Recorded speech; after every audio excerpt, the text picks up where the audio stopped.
Önergeye katılıyor mu? Katılamıyoruz Sayın Başkan. Önerge üzerinde Mardin Milletvekili Sayın Beritan Güneş Altın konuşacaklar. Süreniz 5 dakikadır. Buyurun Sayın Altın.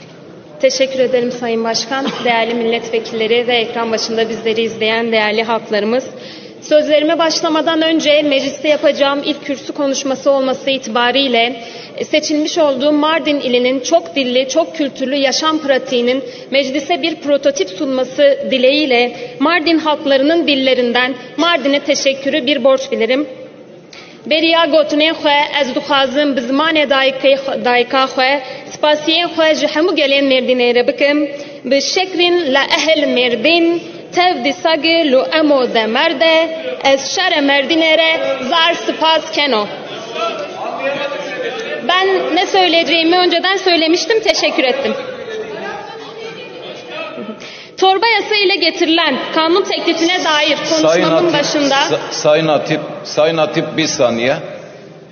Değerli milletvekilleri. Hatip anlamayacak bir şey yok. Kürtçe, Arapça, Mardin halklarının çeşitliliğine, çokluğuna izafe de bulunarak dinleseydiniz, onların diliyle selamlamak istiyorum dedi. Bunlar Çanakkale'de, müsaade edin, sordunuz bana müdahale edin dediniz. İş tüzük var, ben en az sizin kadar biliyorum. Çanakkale'de yan yana hayatını veren insanlar bunlar. O günde işgal eden İngilizine, Fransızına karşı. Bu ülkede İngilizce, Fransızca şimdi resmi eğitim dili oluyor.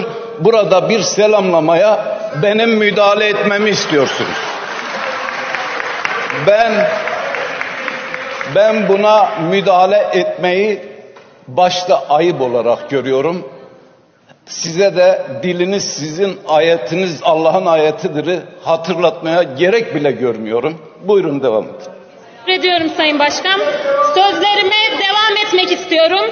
Torba yasa ile getirilen bu kanun teklifine dair konuşmamın başında zor şartlar altında büyük bir özveriyle ülkenin her yerinde halk sağlığı hizmetinde bulunmak isteyen sağlık emekçilerini saygıyla selamlıyorum. Aynı zamanda görev başındayken kötü çalışma koşulları sebebiyle ve sağlıkta şiddet sebebiyle hayatını kaybeden sağlık emekçilerini, hekimleri de rahmetle anıyorum. Şimdi